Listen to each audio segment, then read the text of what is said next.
성경 말씀 마가복음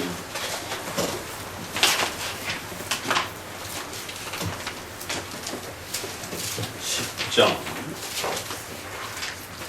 42절부터 44절까지입니다. 제가 봉독해 드리도록 합니다.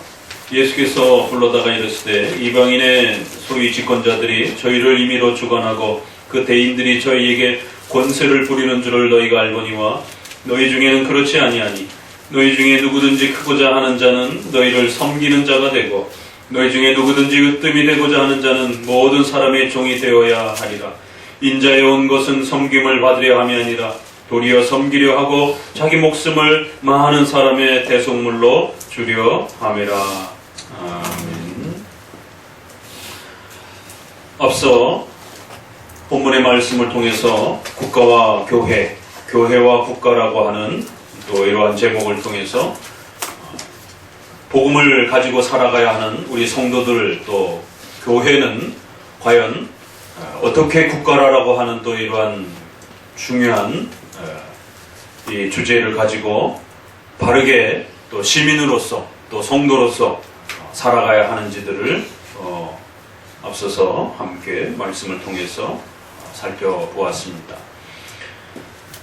국가와 교회라고 하는 특별히 성경적 국가관이라고 하는 이러한 그 주제는 지난 2000년 동안 교회를 혼란케 했고 또 수많은 어려움들 속에 끊임없는 분쟁과 갈등과 때로는 전쟁으로 치닫는 또 때로는 내란으로 치닫는 이러한 심각한 분열 속에서 수많은 또 신학적 연구와 또 수많은 신학자들에 의한 또 논쟁과 또 교회 회의를 통해서 어떻게 성경적인 국가관을 우리가 올바르게 이해할 수 있는 것인가를 고민하면서 이제 교리적으로 적어도 성경에서 말하는 국가관은 정교 분리, 정교 구별이라고 하는 본질에 있어서는 교회와 국가는 분명히 서로의 본질과 역할이 구별되어 있지만 국가와 교회는 서로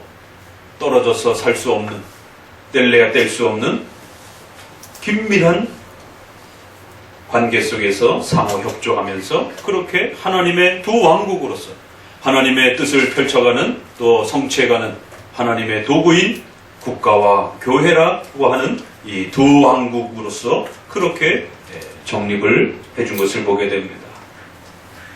구약은 좀 더 국가와 교회가 일치된 그러한 재정 일치적 모습을 보이고 있고 그래서 구약만 강조하는 사람들은 국가가 교회처럼 돼야 된다. 교회가 국가처럼 돼야 된다라고 주장하기도 하는 것입니다. 그러나 신약은 또 로마, 헬라라고 하는 또 이런 로마 제국 아래에서 불신자의 통치자 아래에서 살아가는 핍박과 또 온갖 고통 속에서 국가의 핍박을 받으며 살아가야 하는 또 국가와 교회가 분리된 그러한 구별적 모습을 보게 됩니다. 이처럼 신약과 구약은 국가와 교회 면에 있어서도 겉으로 드러나는 면들이 일치된 모습과 분리된 모습으로 또 그렇게 소개가 되고 있는 것입니다. 그렇기 때문에 신구약 전체를 통일성 있게 살피면서 국가와 교회는 하나가 되어야 되는 것인지 아니면 완전 분리가 되어야 되는 것인지 총체적으로 살펴봐야 되는 것이고 어느 한 부분만 가지고 주장할 수 없는 것입니다. 반드시 신구약 전체를 통해서 국가와 교회는 어느 한쪽도 버릴 수가 없고 둘 다 각각의 목적과 역할이 존재한다는 것.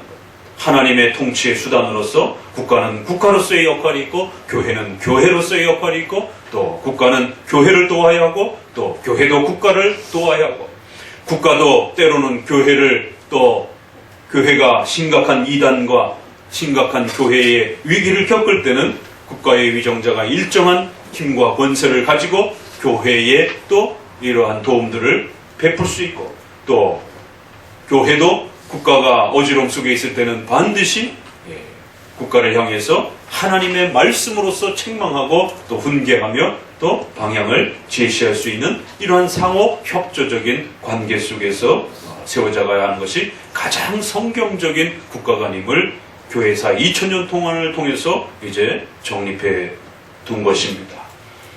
오늘 우리가 다 잊어버린 것이지 우리 선조들은 이러한 중요한 국가관들을, 성경적 국가관을 끊임없이 설교를 통해서, 신학 논문을 통해서, 또 교회의를 통해서 발표해 왔고 또 지켜가도록 가르쳐 왔던 것입니다.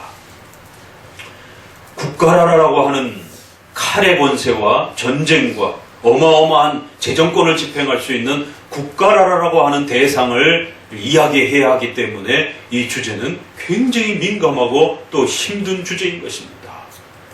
그래서 이 국가에 대한 개념을, 성경적 국가관을 잘못 정립하게 되면 결국 어마어마한 권력에 대한 그러한 침해로 또 공격으로 국가는 생각하면서 교회를 강력하게 핍박하기도 하고 교회를 지적밟는, 교회를 파괴하는 그러한 무서운 공격과 또 이 국가에 대한 서로의 입장들이 교회가 나눠지면서 결국 그 교회의 분열이 가중화되고 그 교회의 분열은 국가의 내란과 또 전쟁에 치달으면서 국가가 쪼개지는 그러한 심각한 피해들을 입었음을 명심하셔야 됩니다.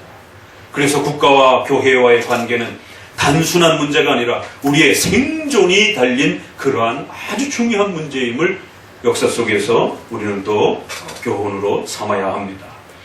오늘 우리 시대도 이제 거의 내란 초기와 같은 정도의 분열과 미움을 나타낼 정도로 아주 위태로운 심각한 상황에 놓여져 있습니다.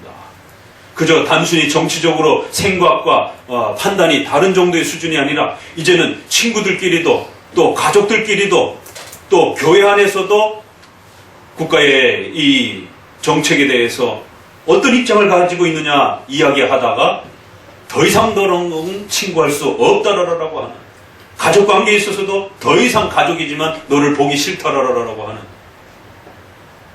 서로 인연을 끊어버리고 서로의 이웃됨을 끊어버리고 서로의 친구됨을 끊어버릴 정도로 아주 심각한 그런 갈등에 놓여져 있습니다.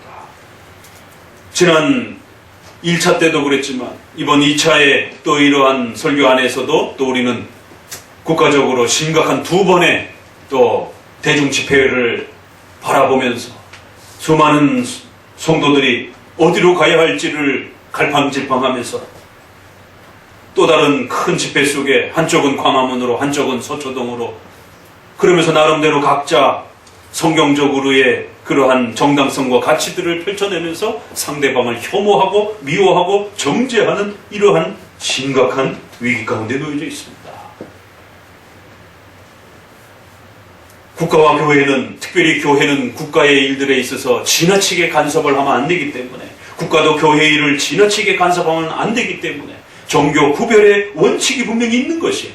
그래서 평상시에는 각각 서로가 존중하면서 서로의 일을 감당할 수 있도록 지나치게 간섭하면 안 되는 것입니다.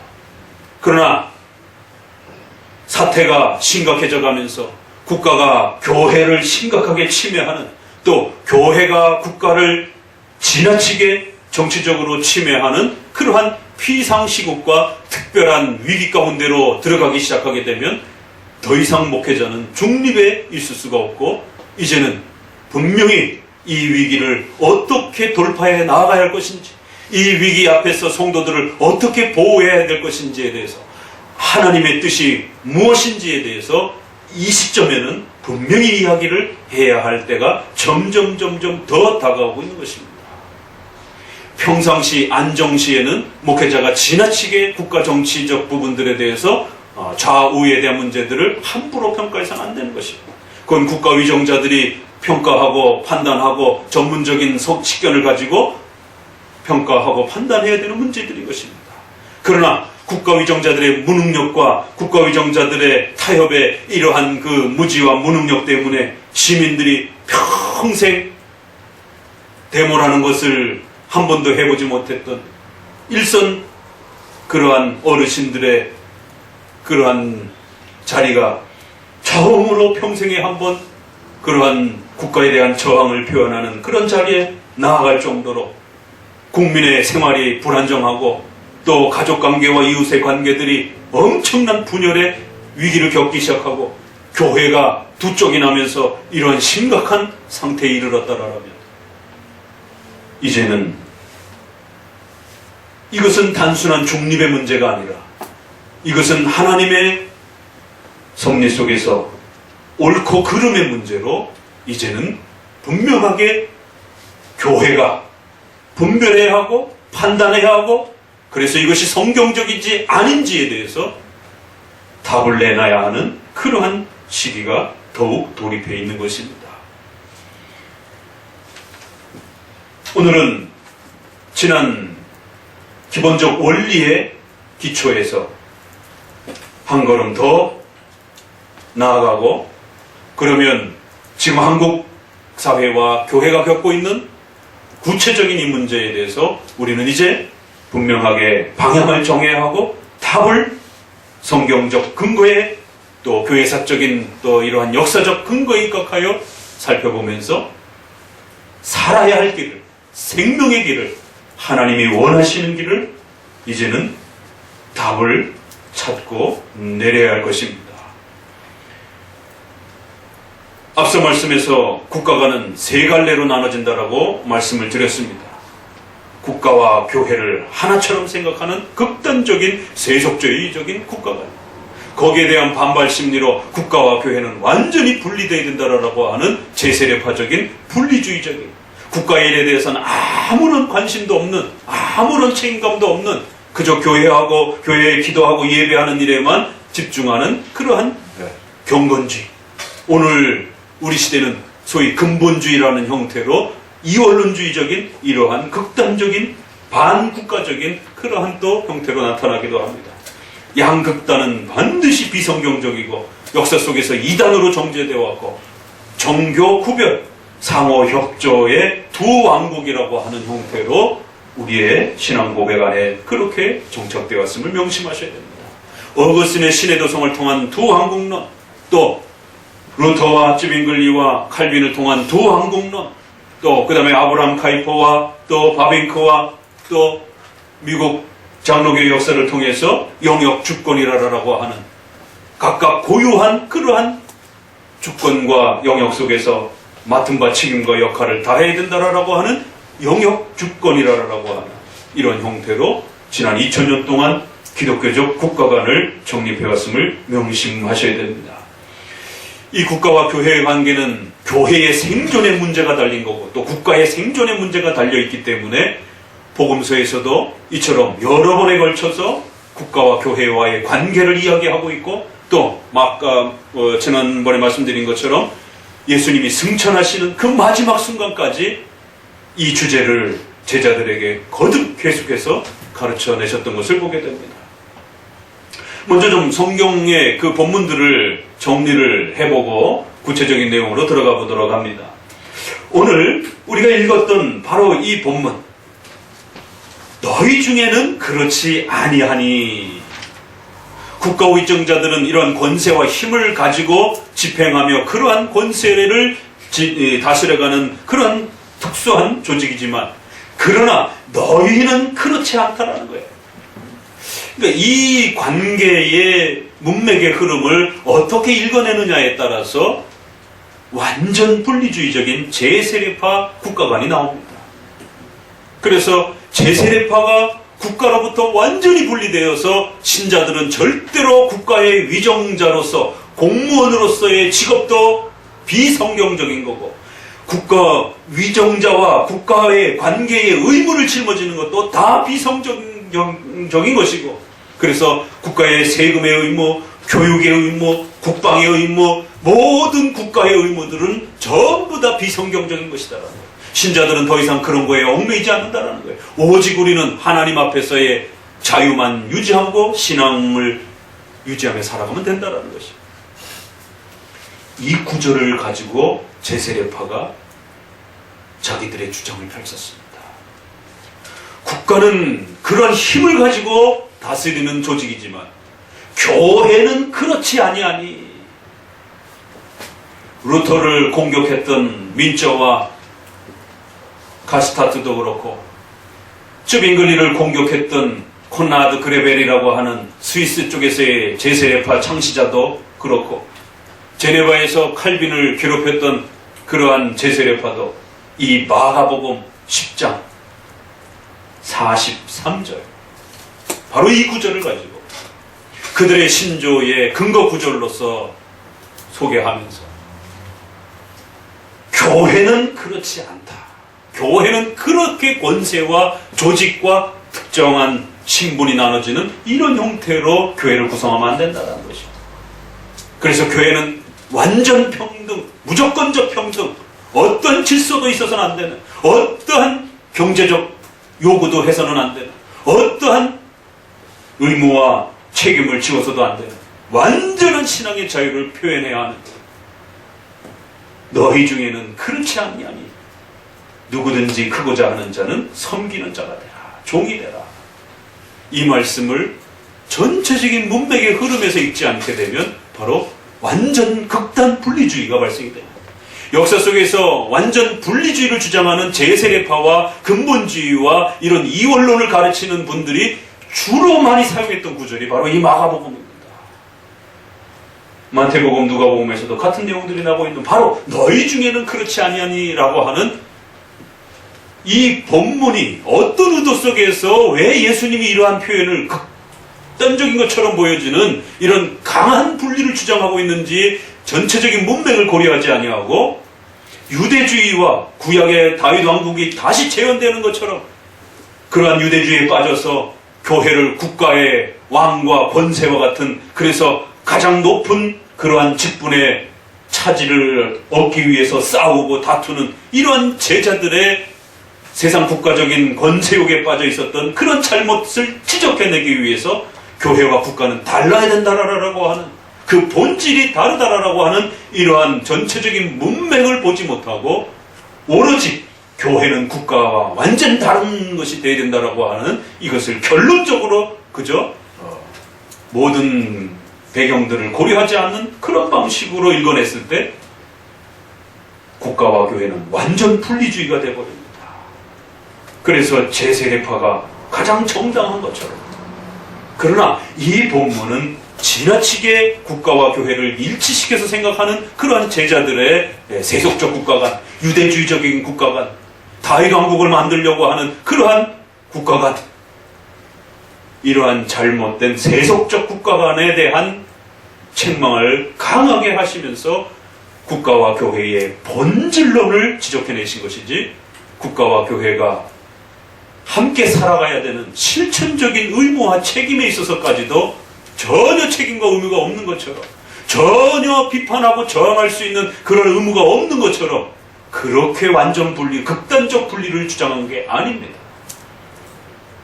예수님 믿으면 모두 다 국적을 버리고 주민등록을 버리고 어디 가서 살으라는 겁니까 도대체? 국가를 형성하기 위해서는 절대로 그 국가 안에 교회가 단 한 교회도 존재하지 못하고, 그 교회는 온전한 국가로서 교회를 다 쫓아내야 되는 그런 분리적 국가관을 말하는 게 아닌 것입니다. 교회는 국가 안에서 살아가야 되는 것입니다. 삶의 터전이 되는 바로 시민으로서 또 그 국가의 백성으로서 살아가는 것이에요. 국가가 또 왜 존재합니까? 하나님의 교회를 보호하기 위해서 하나님의 통치 수단으로 존재하는 것이. 왜 하나님이 그들에게 칼과 전쟁과 이런 엄청난 재정권에 대한 권세를 주셨습니까? 그거 마음대로 쓰라고 주신 것이 아니라 하나님의 교회를 원수들로부터, 적으로부터 교회를 보호하라고 주신 것입니다. 이러한 소중한 실천적 협력 관계들을 놓쳐버리게 되면 극단적 분리주의가 또 발생될 수 있는 것입니다. 그래서 1차 논쟁에서는 어린아이와 같이 되라라고 하는 결론을 내렸고, 2차 논쟁에서 야고보, 요한, 어머니까지 동원되어서 큰 자리를 요구하는 이러한 지나친 요구에 대해서 그러한 자리는 너희가 알 바 아니다, 그건 내가 알 바 아니다 라고 아주 강하게 거부하시면서, 그건 하나님이 누구에게 주실 것인지 하나님의 작정과 섭리와 하나님의 뜻대로 이루어지는 것이다 라고 아예 주제를 바꿔버려서 예수님도 모르겠다라고 거부해버립니다. 너희 알 바 아니다라고 거부해버립니다. 3차 논쟁이 나옵니다.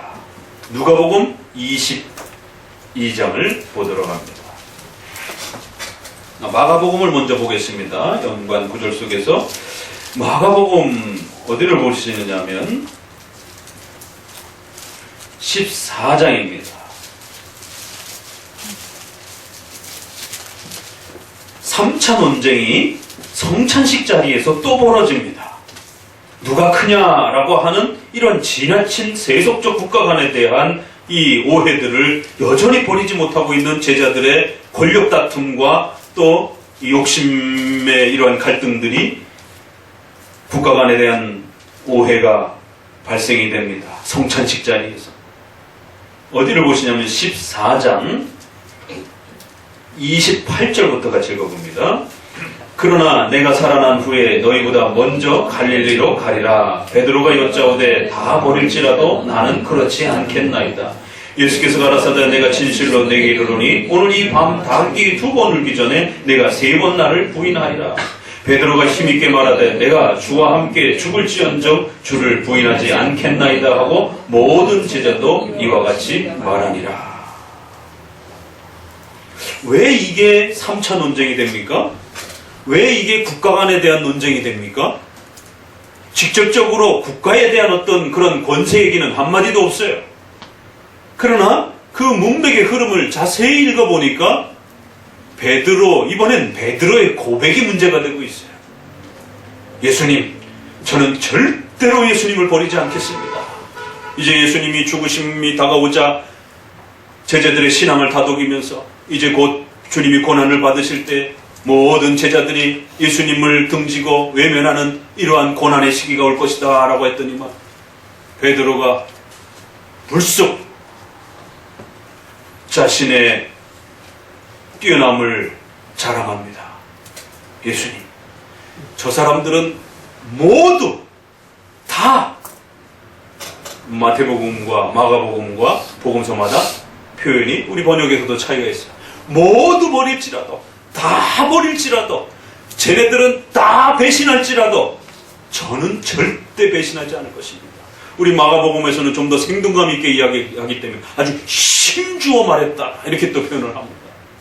자 보세요. 쟤네들은 다 배신할지라도 저는 배신 안 할 겁니다. 왜 국가 간의 이 주제가 해당이 되는지 이해가 되겠죠?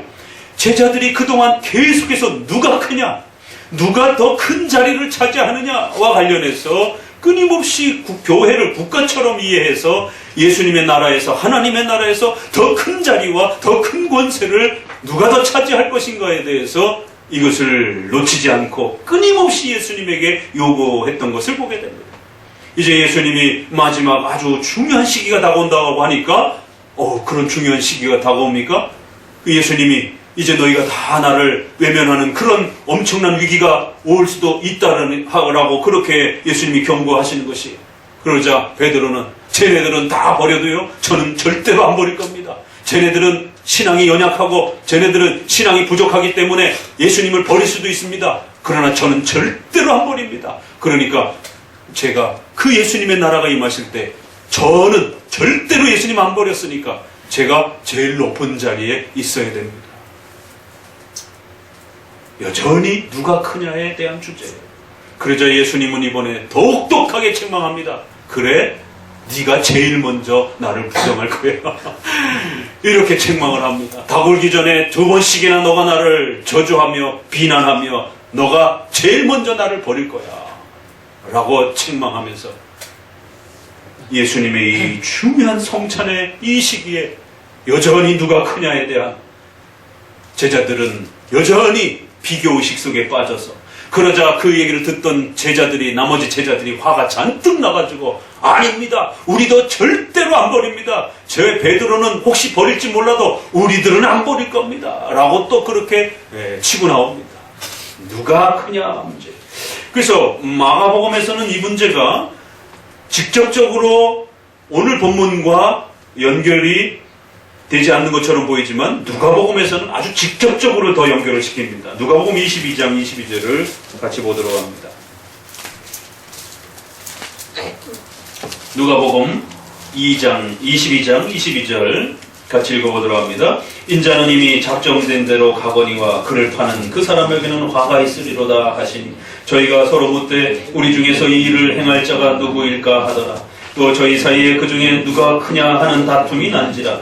예수께서 이르시되 이방인의 임금들은 저희를 주관하고 그 집권자들은 은인이라 칭함을 받으나 너희는 그렇지 않을지니 너희 중에 큰 자는 젊은 자와 같고 두목은 섬기는 자와 같을지니라. 앉아서 먹는 자가 크냐 섬기는 자가 크냐 앉아 먹는 자가 아니냐. 그러나 나는 섬기는 자로 너희 중에 있노라.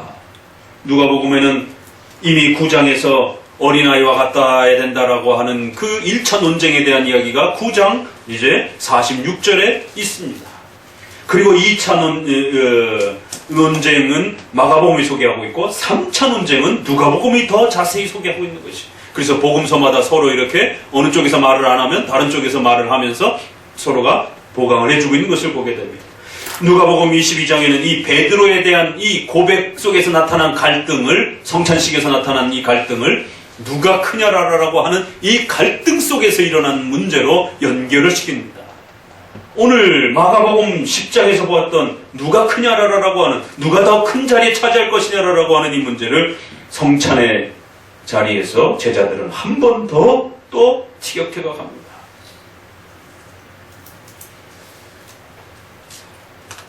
똑같은 내용과 비슷한 내용들로 이방인의 임금들은 저희를 주관하며 다스리지만 너희는 그렇지 않을지.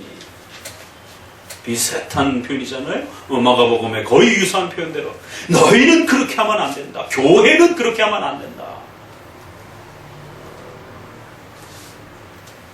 참으로 3차 논쟁에 있어서까지도 해결이 안 된 것을 보게 됩니다. 자, 4차 논쟁, 마지막 논쟁을 봅시다. 예수님 승천 전 사도행전 1장 5절입니다.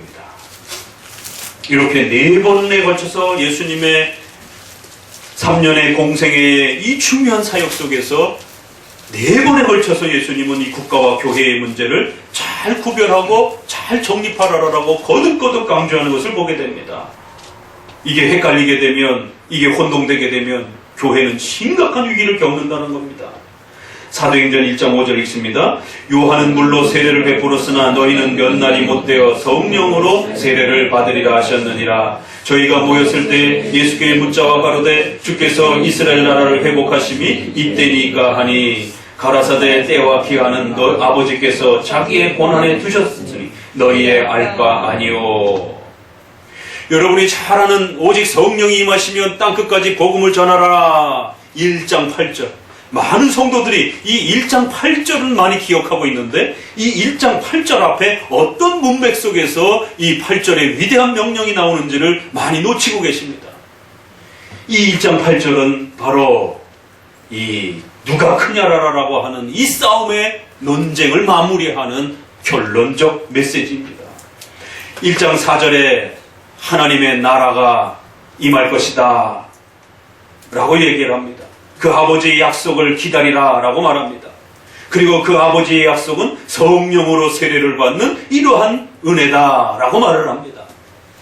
그러자 제자들이 1장 6절에 그 이스라엘 나라가 이제 곧 옵니까?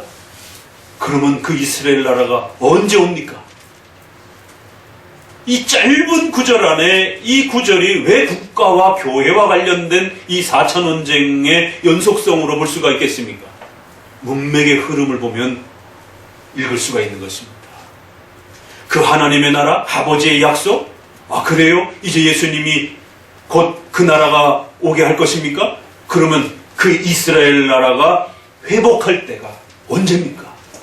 여전히 제자들의 마음속에 그 하나님의 나라는, 그 이스라엘 나라가 오는 것은, 회복하는 것은 국가적인, 세속적인 그러한 나라로 이해를 하고 있는 것이죠. 그래서 예수님은 또다시 엄히 경고하고 책망하면서 거리를 둡니다. 너희 알 바 아니다. 그런 식으로 이스라엘 나라를 생각한다라면 그런 나라는 너희 알 바 아니라는 것이.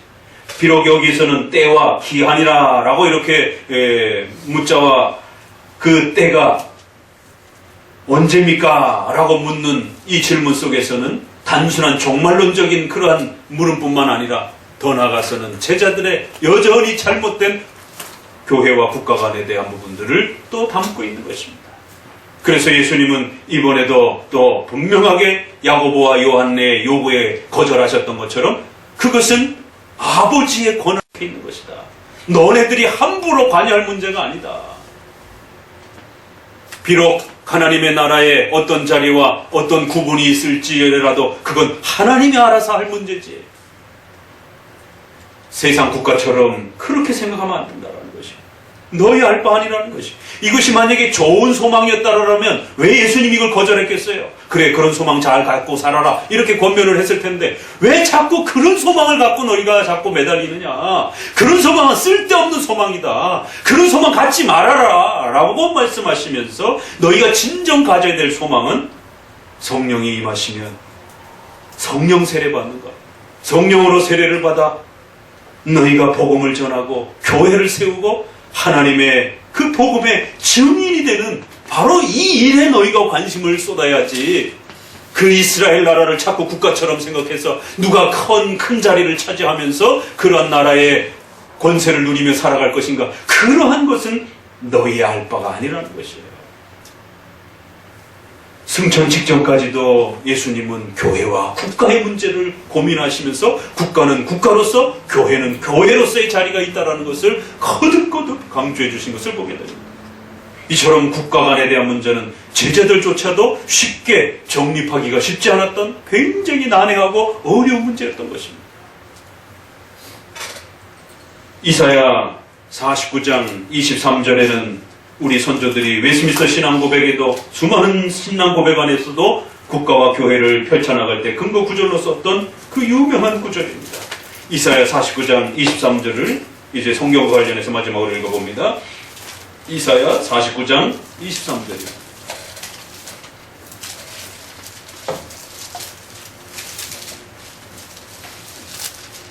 요람은 같이 읽습니다. 내 양부가 되며 왕비들은 내 유모가 될 것이며 그들이 얼굴을 땅에 대고 내게 절하고 내 발에 티끌을 핥을 것이니 내가 여호와 나를 여호와인 줄을 알리라. 나를 바라는 자는 수치를 당하지 아니하리라. 국가와 교회라고 하는 이 자칫 잘못하면 내란과 전쟁이 일어날 수 있는, 교회에 엄청난 분열이 일어날 수 있는 이 심각한 주제는 목회자 개인의 마음대로 해석해도 안 됩니다. 우리 성도들도 자기 마음대로 해석하면 안 됩니다. 자기가 좋아하는 특정한 정당과 정치인 때문에 거기에 학연치연 혈연에 매여서 하나님의 위대한 뜻을 버리게 되는, 하나님의 위대한 뜻을 저버리게 되는 이런 실수를 하면 안 됩니다. 이건 단순히 작은 실수가 아닙니다. 이건 자칫 잘못하면 가족지간에도 원수가 될 수 있는 그런 주제입니다. 교회에도 부동강이 날 수 있는 그런 주제입니다. 더 나가서 해결이 안 되면 내란과 전쟁에 치달을 수도 있는, 서로를 원수 대하듯이 대할 수 있는 그러한 주제입니다. 적어도 국가가. 그렇기 때문에 성경을 충분히 헤아려야 되고, 성경을 해석하는 데 있어서는 또 우리 안에 많은 실수들이 있기 때문에 교회의 2000년 역사를 통해서 수많은 우리의 선조들의 또 국가관들을, 그들의 신학적인 글들을 살펴보셔야 되고, 또 공교회가 신앙 고백으로서 이 국가와 교회를 어떻게 신앙 고백 안에 담았는지들을 또 충분히 헤아려 보셔야 됩니다. 그리고 오늘 우리 시대에도 저도 제 마음대로 국가관이 지금 우리 현 정부의 국가관이 반기독교적이다, 친기독교적이다, 이걸 저 마음대로 혼자서 판단할 수 있는 문제가 아닙니다. 이건 지극히 사적인 문제가 아니기 때문에 지금 한국교회는 목회자들이 너무 지나친 주관적인 해석으로 이게 옳다 저게 옳다, 그 각각의 어떤 사건마다 이게 옳다 저게 옳다, 또 나중에 그 입장이 바뀌어지고 또 객관적으로 사실이 바뀌어질 때에 목회자도 난처해지고 성도들도 난처해지는 것이에요. 옳고 그름에 대한 부분이 명확하게 드러났음에도 불구하고 자기가 좋아하는 정당과 지지자 때문에 그 옳고 그름도 다 눈을 닫아버리게 되는, 기독교는 그런 게 아닙니다. 십계명의 일반 윤리 때문이라도 적어도 상식적 판단, 도덕적 양심의 판단 안에서 옳고 그름을 상식적으로도 판단해야 됩니다. 모든 사람들이 보편적으로 문제가 있다라고 하고 적어도 그 사회의 시스템을 통해서 어떤 거짓이 드러났으면 그건 거짓인 것입니다. 나 혼자 아무리 그렇지 않다, 옳다라고 우긴다라면 본인이 틀린 것이 90%가 확률이 될 수 있습니다. 물론 반대가 될 수도 있죠. 그러나 적어도 그 사회의 많은 시스템들을 통해서 거짓으로 드러났으면, 많은 언론기관들을 통해서, 또 많은 여러 가지 정치적 또 판단들을 통해서, 또 많은 법률적 판단들을 통해서 5번에 걸치는 1심, 2심, 3심, 또 헌법재판소에 이르기까지, 또 재심에 이르기까지 현 문명국가에서 5번에 걸친 그런 법률적 판단을 통해서도 옳고 그르다라고 얘기를 했으면, 옳다라고 말하면 옳은 것입니다. 그걸 계속 혼자만 틀렸다라고 그러면 도대체 그걸 어떻게 검증합니까? 이 세상에선 아무것도 검증 못합니다. 그렇게 되면. 그러면 자기가 그 옳다라고 판단한 그 많은 대부분의 사람들이 옳다라고 도덕적 양심 속에서 상식적으로 판단한 부분들을 자기 혼자 틀렸다라고 한다라면, 틀렸다라고 하는 근거를 어떻게 될 거예요? 이쪽에는 엄청난 사회적 시스템과 엄청난 사회적 기구와 엄청난 그런 많은 인력들을 동원해서 조사하고 살펴서 옳다라고 판단을 했어요. 그러면 자기는 틀렸다라고 판단을 한다라면 어떤 근거와 어떤 내용과 어떤 객관성을 가지고 틀렸다라고 말할 거냐라는 거죠. 만약에 또 틀렸다라고 말하는데 혼자만 옳다라고 주장한다라고, 그럼 우리는 한 사회를 이루면서 못 삽니다. 미워서. 적어도 사회란, 국가란 이런 다양한 의견들의 충돌들을 조율하고 타협하고 일치시켜서 각 사람의 시민들이 폭력과 또 살인과 다툼을 통해서 서로의 그러한 갈등들을 표출하지 못하도록 일정한 강력한 법률적 제재를 통해서, 또 사회적인 합의 절차를 이룰 수 있는 그러한 평화 절차를 통해서 국민의 갈등과 시민의 갈등들을 서로 해결하고 하나의 국가와 사회 속에서 안전망을 이루면서 그렇게 살아가는 것이 국가인 것입니다. 그런데 이러한 국가의 시스템이 망가지면서 생전 저항이라고는 한 번도 해보지 않았던 그러한 70, 80 우리 세대의 할머니, 할아버지들이 도무지 국가의 부패와 악함에 대해서 견딜 수 없다라고 하면서 노숙을 해가면서 국가에 대한 저항을 양심의 자유 가운데 외쳐봐야 되겠다라고 길거리로 나오고 계십니다. 도대체 국가의 정치 시스템이 어떻게 망가졌길래 평생에 단 한 번도 국가를 향한 저항에 대해서 소리쳐보지 않았던 이러한 일반 시민들과 백성들이 길바닥에 누워 자면서 저항을 하느냐 말이에요. 국가에 대한 옳고 그름에 대한 문제는 우리의 목숨을 걸고 신중하게 분별하고 말해야 하는 그런 주제입니다. 저항에 대한 주제가 담기기 때문에 이 저항에 대한 방향성과 정도를 잘못 이야기하게 되면 그 저항이 마지막에 가서 무력 저항까지 나아가게 된다라면 누가 죽든지 둘 중에 하나는 죽어야 끝이 나는 문제입니다.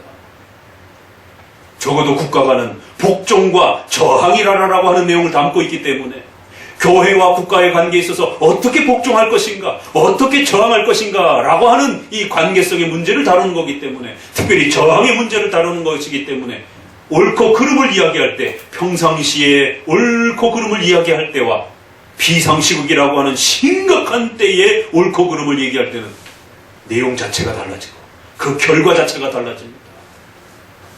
목회자도 성도도 그것이 옳다라고 판단한다라면 틀리다라고 말하는 자와 맨 마지막에 가서는 정말 죽음을 앞에 두고 판가름을 해야 되는 때가 올 수도 있다라는 것입니다.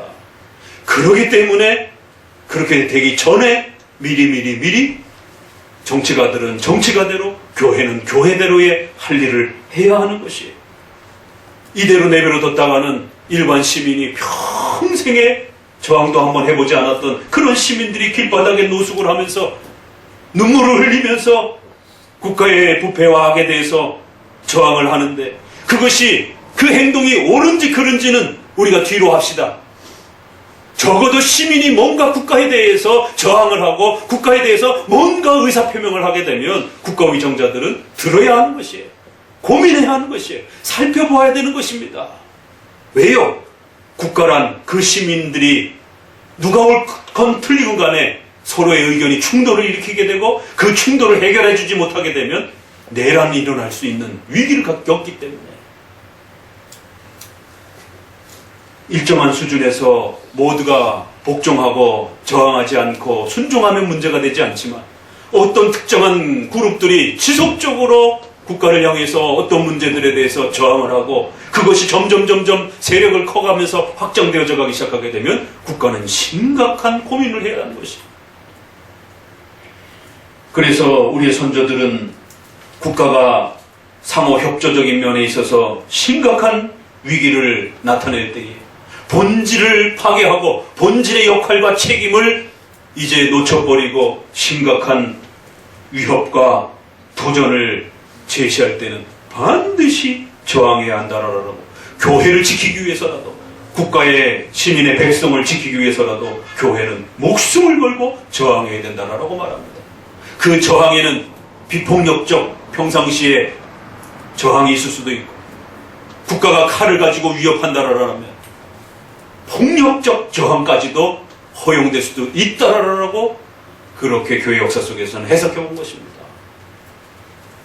사울 왕이 폭력적으로 백성들을 학대하고 폭력적으로 교회의 질서를 파괴하려고 할 때 하나님께서는 군대 장관으로 삼으셨던 다윗을 통해서 군사를 조직하게 하셨고, 정규 군대가 있음에도 불구하고 다윗이 사병들을 조직하여, 다른 관점에서 보게 되면 사병을 조직하는 것은 그건 분명히 내란입니다. 분명히 그것은 반역입니다. 그럼에도 불구하고 폭력을 행사하는, 시민을 죽이려고 하는, 교회를 죽이려고 하는 악한 위정자를 하나님의 뜻에서 국가 위정자들이 폭력적 위정자를 제거하기 위한 군사적, 무력적 저항은 합법적인 것이다라고.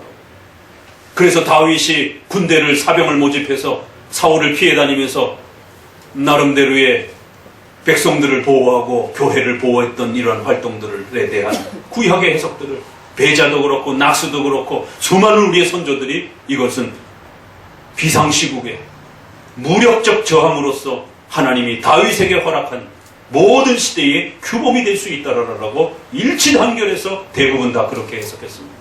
오히려 당대의 칼빈에게 비판을 받았던 가스텔리옹이라든가 이런 주로 이단들이 어떻게 교회가 그런 일에 관여를 하느냐라고 하면서 오히려 교회의 그러한 해석들을 비판했던 사람들은 오히려 종교개혁 시대 때 이단으로 정제됐던 사람들입니다. 그래서 가스텔리옹은 관용론을 제시를 하면서, 관용론, 참아야 된다, 사랑해야 된다, 이런 제세례파와 같은 그러한 사랑주의를 외치면서 칼빈과 베자와 이러한 많은 저항론을 가르쳤던, 더 나아가서 폭력적, 무력적 저항을 통해서 악한 위정자를 제거해야 된다라고 하는 이러한 폭력적, 무력적 저항을 제시하는 종교개혁의 가르침들을 강력하게 공격하기도 했던 것입니다.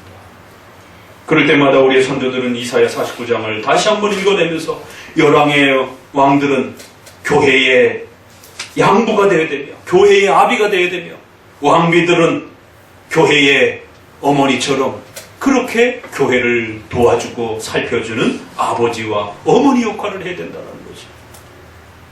이 이사야 말씀을 읽어내면서 바로 구약의 이스라엘 왕들에게 하나님이 명령하셨던, 너희 왕들은 반드시 교회의 양부가 되고 유모가 되어서 교회를 도와주고 교회를 보살펴주는 것이 국가에게 칼을 준 하나님의 뜻이다라고 이렇게 해석해낸 것입니다. 그리고 우리가 유명한 디모데전서 2장 1절에 그러므로 내가 첫째 권하노니 모든 사람을 위하여 간구와 기도와 도고와 감사를 하되 임금들과 높은 지위에 있는 모든 사람들을 위하여 하라. 이는 우리가 모든 경건과 단정한 중에 고요하고 평안한 생활을 하려 함이라. 국가의 위정자들은 남몰라라 할 대상이 아닙니다. 단순히 제세례파처럼 국가와의 위정자들에 대해서 아무런 관심도 없고 국가의 위정자의 일에 참여하고 공직에 나아가는 것을 비성경적이라고 그렇게 분리적으로 외면할 문제가 아니라는 것입니다.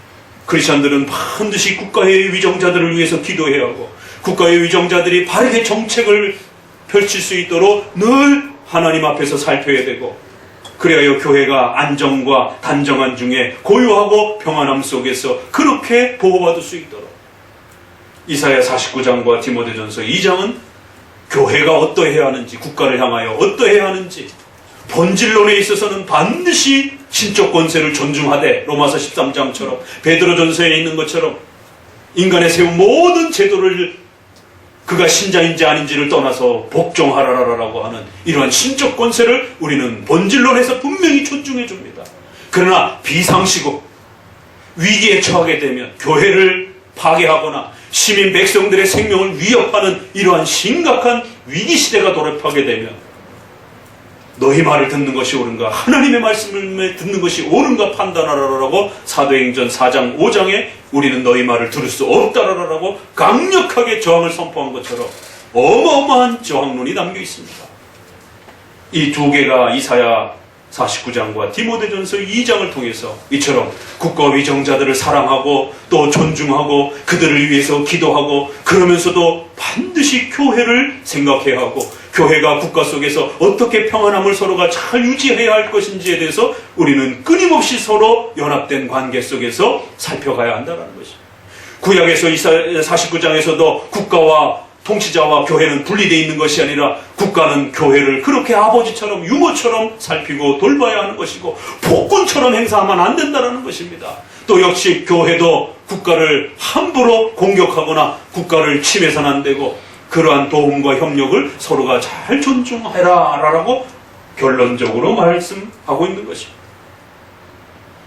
이처럼 본문에서도 여러 번에 걸친 4차의 논쟁에 입각하여 또 우리가 성경 또 여러 군데를 통하여 국가와 교회는 구별되면서도 분명히 또 서로가의 침해 문제가 일어났을 때는 반드시 저항이라고 하는, 그 저항 속에는 일상적인 저항과 비폭력적 저항과 맨 마지막에 가서는 목숨을 걸어야 하는 그러한 저항도 성경적으로 정당화되었던 이 교회 역사를 우리는 반드시 기억하셔야 됩니다. 자, 그러면 이제 우리 웨스트민스터 나눠드렸던 본문을 읽어보면서 이제 정리해봅니다. 이것은 한 개인이 결정하고 해석할 문제가 아닙니다. 그래서 반드시 역사적인 객관성과 또 공교회적인 이러한 고백들을 통해서 기본 내용들을 정립해 놓으셔야 됩니다. 먼저 신적 권세에 대한 본질론의 구별을 웨스트민스터 23장은 이렇게 고백합니다. 같이 읽습니다. 온 세상에서 최고의 주님이자 하나님께서는 자신의 영광과 공의의 선을 위해서 하나님 아래 국가의 통치자들을 세워 백성들을 다스리게 하셨다. 예, 여기도 보니까 국가는 하나님이 세워주신 것이다. 하나님 자신의 영광과 공공의 선을 위해서, 시민들의 안녕과 안전을 위해서, 또 하나님을 위해서 하나님이 세워주신 것이다. 그래서 그들에게 칼의 권세를 주셨다라고 말합니다. 선한 자를 보호하고 악한 자를 막아내도록, 살인자와 폭력자와 국가의 시민의 생명을 해치는 또 외부의 적들을 막기 위하여 칼이라고 하는 무장을 할 수 있는 그러한 힘의 권세를 국가에는 주셨다라는 겁니다. 2번을 읽어봅니다. 그리스도인들이 이 공직의 부름을 받았을 때 합법적이다. 그들이 그 직무를 수행할 때는 각 나라의 건전한 법을 따라서 하되 특별히 경건과 정의와 평화를 반드시 유지해야 한다. 따라서 이 목적을 위해서는 신약시대에 지금도 정당하고 평화로움에 법적으로 전쟁을 수행할 수 있다. 국가와 교회는 상호협조적 관계를 잘 서로 유지해야 된다는 것이에요. 여기에는 분명히 복종과 저항의 이러한 의무와 자유가 모두 함께 담기는 것입니다. 정교 구별의 원칙, 상호협조의 원칙이라는 이 고백 안에는 정당한 질서를 합법적으로 집행할 때는 반드시 교회는 복종해야 됩니다. 그러나 비합법적일 때는 우리는 신앙의 양심을 위해 자유를 가지고 목숨을 걸고 국가 위정자의 말을 듣는 것이 아니라 하나님의 말씀에 순종하는 그러한 강력한 저항을 할 수 있는 내용이 담겨 있습니다. 복종과 저항이라고 하는 이 주제가 바로 이 국가관에는 담기는 것이에요.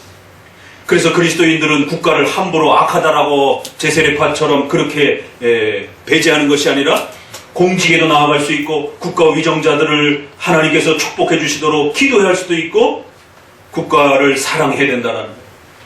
그리고는 국가 위정자들은 국가를 집행할 때는, 국가를 다스릴 때는 반드시 각 나라의 건전한 법을 따라서 통치하라는 것이, 성경을 갖고 통치하라고 하지 않았습니다. 때로는 불신자들이 있을 수도 있기 때문에 적어도 양심의 법이라고 하는, 자연법이라고 하는 도덕적 양심에 입각하여 사회적 합의를 이루었다라면 그 정도의 건전한 법에 따라서 시민들을 통치할 수 있다는 것이에요. 거기에 성경적인 가치관이 또 포함이 되면 훨씬 더 좋겠지요.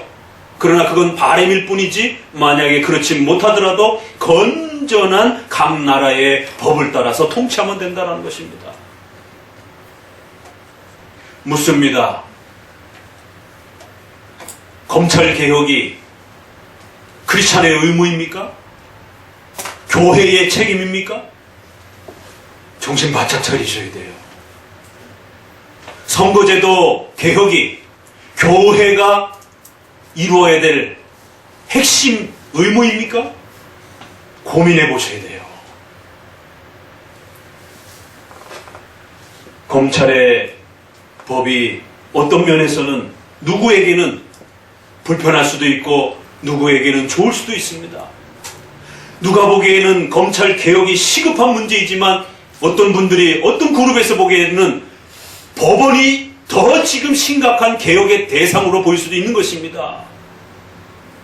누가 보기에는 검찰이 11시간 어떻게 한 개인을 가정을 쑥대밭을 내면서 그렇게 뒤지냐라고 하면서 너무 했다라고 검찰을 개혁해야 된다라고 주장할 수 있지만, 누가 보기에는 왜 이 사람들에게는 휴대폰 압수수색, 계좌 압수수색을 완벽하게 막아놓고 압수수색의 가장 기본은 핸드폰과 계좌를 추적하지 아니하면 범죄 사실을 추적할 수가 없습니다.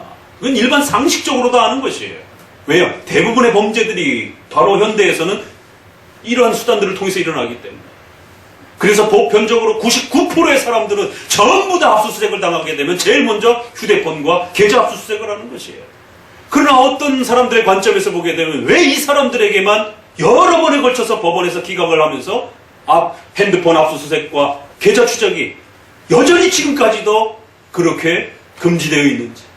그래서 검찰의 눈과 손을 다 묶어놓고 수사를 하라라고 하는, 도대체 어떻게 수사를 하라라고 하는, 그러니까 여러 군데를, 수십 군데를 압수수색할 수밖에 없는, 핵심적인 수사를 못하게 하니까 다른 분들이 볼 때는 충분히 그렇게 볼 수 있는 겁니다. 관점의 차이가 이렇게 서로 다를 수 있다는 거예요. 선거제도의 개혁이 이게 좋은지 저거 좋은지, 비례대표로 해서 나아가는 게 좋은지 아니면 전국구로 해서 국회의원을 뽑는 게 나은지, 그건 전문가들이 판단해야 될 문제지 교회 목회자가 왈가불가할, 성도들이 왈가불가할 문제가 아닙니다. 각 나라의 건전한 법에 따라서 또 그 법을 만들고 또 법을 또 집행하고 또 그 법을 또 심의하는 여러 단체와 전문적 기관들이 있으면 각 나라의 법을 따라서 하면 되는 것이에요. 왜 크리스찬들이 검찰 개혁을 하는데 나아가서 거기에 목소리를 높이냔 말이에요. 그건 크리스찬들의 문제가 아닙니다. 지난 3년 전의 그러한 국가의 또 문제, 탄핵 사건 문제는 좀 더 다르게 접근할 수 있습니다. 그러나 3년 후에 지금의 문제는 또 다른 심각성으로 더 심각한 사태로 나아가 있습니다. 같은 국가 간에 대한 저항의 문제인데 조금 더 초기 단계에서는 중립적으로 볼 수 있지만 지금은 이제 더 이런 악한 사태가 더 가중되어서 지금은 옳고 그름을 교회의 목회자의 힘을 통해서 정말 이래야 되는 거에 대해서 말해야 될 때가 왔다는 거예요. 왜요? 만약에 여기서 한 걸음 더 나가시게 된다면 하나님 앞에 엄중한 책망을 받을 각오하시라는 거예요. 하나님의 심판과 책망과 진노를 받을 각오하시라는 것이에요. 그 각오를 하시고 만약에 정당한 본인의 판단 속에서 이게 옳다라고 판단하신다면 그렇게 가시는 것이에요. 어쩔 수 없습니다. 교회 역사는 세 가지로밖에 구별이 안 됩니다. 어느 특정한 그룹에서는 이게 옳다라고 판단합니다. 그러면 당연히 거기에 대한 반대 그룹이 형성이 됩니다. 어떤 목사님들과 교회는 그걸 반대합니다. 둘 중에 누군가는 틀리고 맞습니다. 그럼 성도들은 어떻게 할 겁니까? 어느 쪽에 설 겁니까? 둘 중에 누군가는 성경 해석을 했고 누군가는 또 분명히 역사적 해석을 했는데 한쪽은 맞다라고 그러고 한쪽은 틀리다라고 말하는 것이죠. 그러면 둘 중에 누군가는 벌을 받을 것이고 누군가는 하나님 앞에 칭찬을 받을 것이죠. 왜? 성경을 잘못 해석해냈기 때문에. 비슷하게 다양하게 해석하는 다양한 것들 중에 하나가 아니에요. OX로 지금 판단을 한 거예요. 그리고는 세 번째, 이도 저도 싫은 겁니다. 그런 거에 관심 갖기 싫은 거예요. 그저 산속에 들어가서 기도나 하고 예배나 드리는 소위 제세례파적인 회피주의적인 국가관이 그래서 나오는 겁니다. 특정한 주제에 따라 한쪽은 옳다라고 말하고 한쪽은 틀리다라고 말하는 것이죠. 이제 여러분은 어디에 서야 될지 결정을 해야 될 아주 심각한 시기와 위기 앞에 놓여져 있습니다. 건전한 나라의 법을 따라서 하라라고 하는 이러한 고백이 어떻게 다가오는지를 잘 생각하셔야 됩니다. 그 건전한 법에 대한 판단도 여러 다양한 기구들을 통해서 또 분석하고 전문가들이 또 바라볼 수 있도록 또 일반 시민들은 좀 더 기다려볼 수도 있는 것이에요. 이러한 부분들이 문명국가와 문명국가가 아닌 것을 기준을 나누는 기준점이 되기도 합니다. 오히려 우리보다도 직접민주주의, 광장민주주의를 먼저 했던 그리스는 오히려 직접민주주의 때문에 망했습니다. 우리가 일반적으로 세계사에서 공부를 하는 것처럼. 모든 국민들이 광장으로 쏟아져 나와서 자기네 의사들을 표출하고 그 의사를 주제마다 그렇게 갈등하고 싸우고 폭력이 일어나고 이러게 되면 나라가 유지가 될 수가 없어요. 일반 촌부가, 일반 시민이, 어린이, 어른들이, 노인들이 국가를 향해서 뭔가를 저항하고 눈물을 흘리는 시기가 됐다라면 이건 나라적으로 굉장히 심각한 시기가 된 겁니다. 정치 시스템이 돌아가지 않는다는 것이에요. 여기에 이제 누군가야 저항하다가 그러한 데모하다가 누군가 죽거나 누군가 다치거나 누군가 폭력적 행위가 폭발이 되게 되면 이제는 걷잡을 수 없는 양진영의 어마어마한 폭력 사태가 벌어지게 되고 그렇게 되면 부상과 살인과 지금 홍콩이 지금 남의 나라 얘기가 아니잖아요. 홍콩이 어떤 나라인데요? 세계 최고의 그런 쇼핑 국가로서 어마어마한 부와 자유와 권세를 누리던 그런 나라가 10대 아이들이 발가벗겨진 채 죽어나가고 감옥에 갇혀서 성폭행을 당하며 눈물을 흘리면서 대정부 앞에서 외국을 향하여 유엔을 향하여 홍콩을 이 무질서를 살펴달라고 눈물을 흘리며 호소하고 있는 이 홍콩의 사태를 불 건너 불구경할 수 없는 그런 지경이 됐다는 것이에요. 홍콩이 600만 원인가 700만 원인가 800만 좀 안 되는데 200만 300만이 나와서 젊은이들이 데모를 하고 있어요. 그럼 어린이 빼고 노인 빼고 국민의 절반 이상이 나라의 존망의 이 위기 앞에 목숨을 걸고 공산국가의 문제와 자유주의 국가의 이 차이들에 대해서 고민하고 있는 것입니다. 각 나라의 건전한 법이란 이처럼 무너지게 되면 신속히 무너지게 되고 국가의 법률에 대해서 존중하지 않으면 검찰의 판단이, 법원의 판단이 아무리 마음에 안 들어도 그걸 존중하는 질서가 무너지게 되면 이제 우리는 끝입니다. 저도 개인적으로 법원의 어떤 판사의 판단은 정말 마음에 안 듭니다. 검찰의 어떤 판단은 정말 반기독교적이고 마음에 안 듭니다. 그래도 그 법원을 우리 손으로 다 뜯어 없앨 수는 없는 것입니다.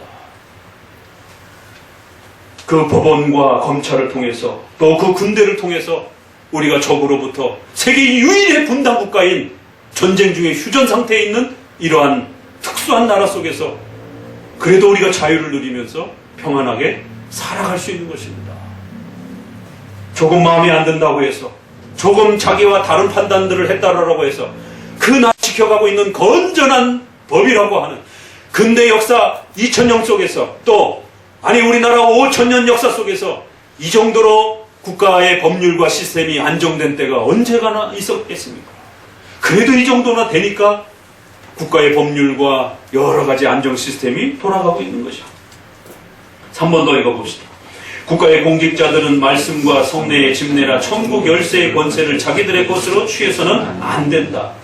절대로 서로 침해해서는 안 된다는 것이, 본질론의 부분에서는 서로 침해해서는 안 된다는 것이에요. 자, 그러면서 어디를 읽으시냐면 중간쯤에 밑줄 친 부분 읽어봅니다. 이러한 의무들을 효과적으로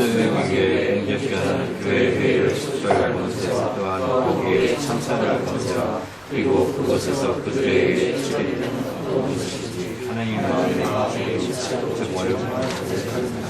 예, 본질론에 있어서는 이처럼 국가와 교회는 각각의 역할이 있고, 또 협조해야 될 때는 국가는 교회의 총회를 소집하면서 또 교회를 재정적으로 도와주면서 여러 협조 역할을 할 수 있다라고 말합니다.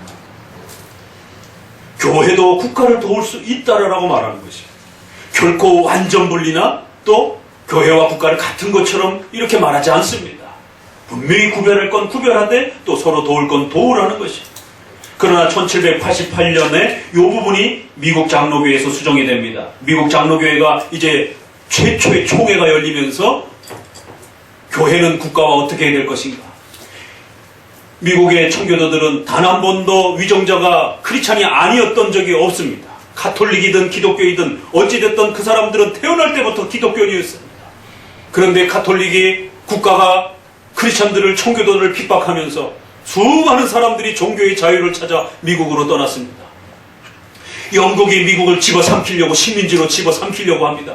그렇게 머나먼 태평양을 건너왔는데도 불구하고 군대를 동원해서 그 새로운 국가를 형성한, 또 새로운 나라를 형성한 미국을 집어삼키려고, 식민지 국가로 만들려고 영국이 쳐들어옵니다.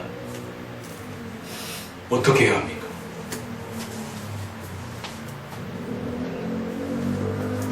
미국의 교회들은, 신생 국가와 신생 교회들은 단 한 번도 불신자가 위정자였던 적을 경험해 본 적이 없습니다. 웨스민스터도 다 신자요, 크리스찬 국가요, 그런 시대 속에서 만들어진 것입니다.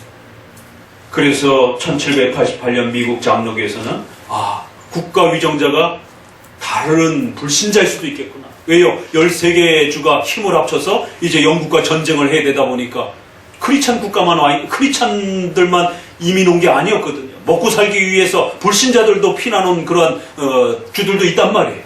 그런데 영국과 독립을 하기 위해서는 13주가 힘을 합치다 보니까 크리스찬주와 아닌 주들도 힘을 합쳐서 어찌됐든 영국을 막아내야 되다 보니까 군사 동맹을 맺을 때, 그러면 각각의 권세를 한 주마다 나눠 갔는데 자칫 잘못하면 불신자가 또 대표가 될 수도 있겠고, 그래서 고민하면서 국가 위정자가 총회로 소집한다라고 하는 이 부분이 자칫 국가가 교회를 간섭할 수 있는, 또 다른 불신자가 교회를 간섭할 수 있는 위험한 어떤 고백이 될 수도 있겠구나, 이게 형편에 따라서는.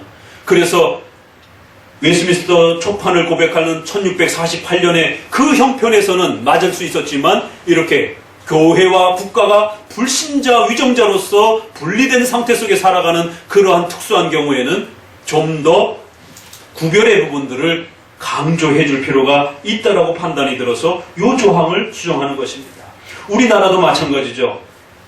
다종교 사회 속에서 살아가는 이런 나라들 속에서는 불신자가 위정자가 될 때는 어떻게 해야 되는가에 대한 부분을 고민하면서 국가 공직자들이 말씀과 성례의 집례나 천국 열쇠의 권세를 자기들의 것으로 취해서는 안 되며 조금이라도 믿음의 문제들에 간섭해서는 안 된다. 그러나 양육하는 아버지같이 우리 주의 교회를 보호하는 것이 국가의 공직자들의 의무이다. 여기까지는 비슷한데 뒤에 밑줄 친 부분이 없어졌습니다. 위에서 없어지고 새로 생겼습니다. 예수 그리스도께서는 그의 교회의 정규적인 정치와 권징을 정하셨으므로 국가의 어떤 법률이라도 그리스도인들 중 어느 교파의 자발적인 구성원들 중에서 자신들의 고백과 믿음에 따라 행하는 정당한 정치와 권징을 간섭하거나 명령하거나 방해해서는 안 된다라고 구별성을 좀 더 강하게 정리해 준 것입니다.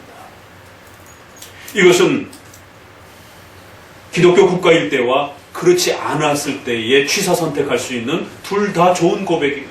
그래서 우리 장로교에서는 둘 다 받은 것입니다. 지금 합동 측은 1788년 수정판을 받았고 합시는 초판을 고백하고 있습니다. 이 두 고백은 기독교 국가일 때와 그렇지 않았을 때에 선택할 수 있는 그러한 선택폭이 있습니다. 어느 하나를 버리는 것이 아니라 좀 더 국가와 교회의 역할을 국가가 교회를 돕는 일에 적극적으로 이단이라든가 또 교회가 재정적으로 어려울 때라든가 이런 여러 가지 법적으로 좀 더 강력하게 도와줄 수 있는 그런 때가 있었던 것이고, 그러나 다종교 사회 속에서 우리랑 기독교 신앙이 다르다고 해서 이단이라고 해서 불교인들이라고 해서 그 나라에서 쫓아낼 수는 없잖아요. 추방할 수는 없잖아요. 그러나 초판에는 이단들을 쫓아내야 된다라고, 국가 위정자의 힘으로 이단들을 쫓아내야 된다라고, 추방시켜야 된다라고, 기독교 국가의 나라에 어떻게 이단들이 창궐하도록 내버려 두느냐라고 이렇게 국가의 의무를, 교회를 협력하는 국가의 의무를 좀 더 강하게 고백해 줬던 겁니다.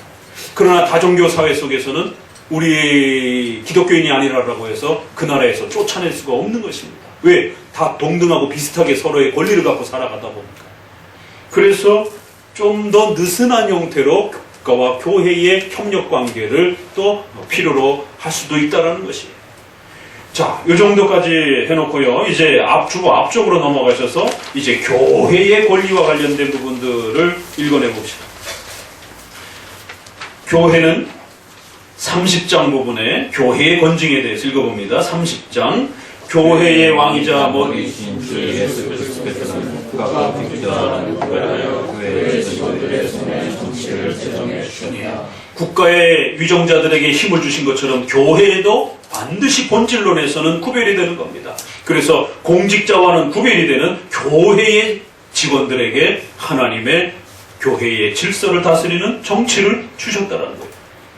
31장 5번 총회나 공의회는 교회적인 사건 위에 어떤 일도 처리하거나 결정할 수 없다. 다만 비상시국의 경우에는 겸손한 청원으로 하고 또한 국가 공직자가 요청하는 경우에는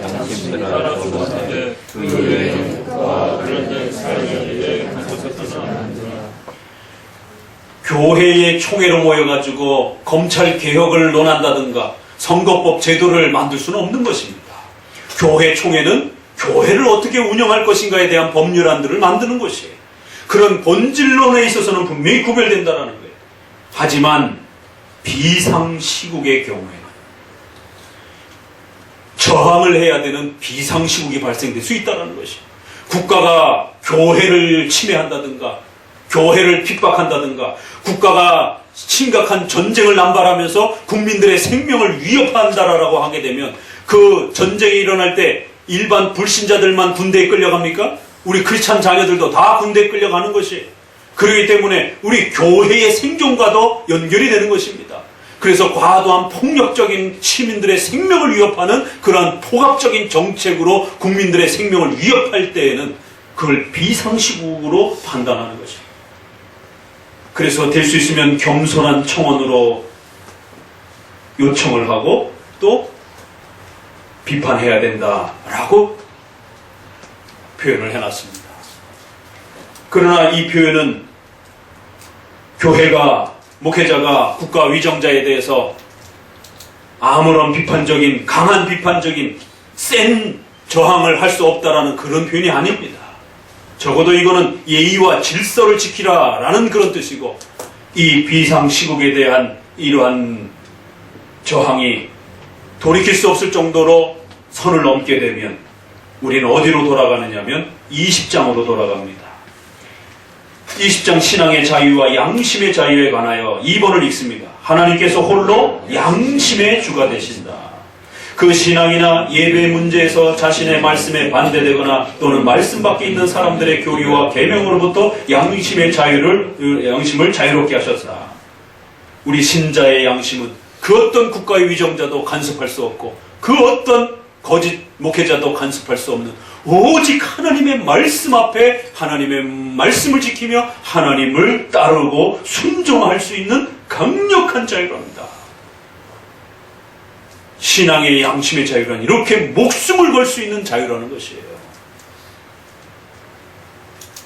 20장에서는 만약 저항이 부딪히게 된다라면 그 말씀이 허용하지 않는 그 어떤 경우에는 반드시 우리는 모든 것을 내려놓고 저항할 수 있다라고 양심의 자유를 담아놓습니다.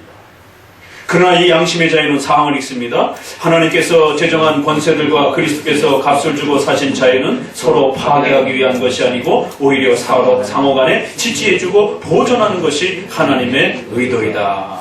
따라서 신자의 자유를 핑계로 삼아 그것이 국가적이든 교회적이든 간에 어떤 합법적 권세와 그 권세의 합법적 행사를 반대하는 사람은 누구나 하나님의 규례를 반대하는 것이다.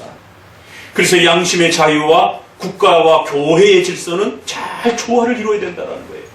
이 조화가 깨지게 되면 때로는 국가의 저항에 대한 자신들의 시민들의 양심의 자유가 국가를 파괴하고 교회를 파괴하는 형태로 나타나게 되면 하나님 앞에 벌을 받습니다. 그래서 신중하셔야 된다는 거예요. 그 밑에 저항을 할 때에 그들이 어떤 의견들을 발표하거나 또는 그런 행위를 지속하고 혹은 그 자체의 성질로나 이것들을 발표하고 지속하는 방식에 있어서 그리스도께서 교회 안에 세우신 그러한 질서를 파괴한다면 교회의 권징과 국가의 권세에 의해서 문책을 받을 수 있다는 거예요. 성도들이 어떤 의견을 발표할 수 있어요. 어떤 퍼포먼스를 할 수 있습니다. 그러나 그런 행위들이 국가와 교회의 질서를 파괴하는 형태로 나타나게 되면 하나님 앞에 벌받을 각오해야 된다. 저항하실 수 있는, 양심에 저항하실 수 있는 자유가 있습니다. 그러나 그 자유가 비성경적인 주제가 되었을 때는 벌받을 각오를 하고 행동하셔야 된다. 둘 다 열어놓은 겁니다. 정말 잘못됐을 때는, 정말 비성경적이었을 때는 우리는 양심의 자유를 가지고 하나님을 위해서 저항할 수 있습니다. 교회의 비성경적인 로마 카톨릭과 같이 부패한 교회의 권력을 향해서도 저항할 수 있습니다. 그럴 때는 오히려 칭찬을 받는 거예요. 부패한 국가의 권력을 향해서도, 교회를 핍박하는 국가의 권력을 향해서도 저항할 수 있습니다. 그럴 때는 칭찬을 받습니다. 하나님 앞에 복을 받습니다. 그러나 그 저항의 주제가 성경적으로 아직 검증이 안 되어 있고, 성경적으로 아직 객관성을 확보를 못했고, 성경 해석에 있어서 아직 미흡하고 확실성이 없을 때는 오히려 정당한 교회의 권세와 정당한 국가의 합법적인 행위를 오히려 잘못됐다라고 저항을 하는 방식으로 만약에 해석이 된다라면, 평가가 된다라면 그때는 당신들이 벌을 받을 각오라는 거지. 어떨 때는 저항하면 하나님 앞에 복을 받습니다. 그러나 어떨 때는 저항을 하게 되면 하나님 앞에 벌 받을 각오하시라는 거죠. 두 개 다 열려 있습니다.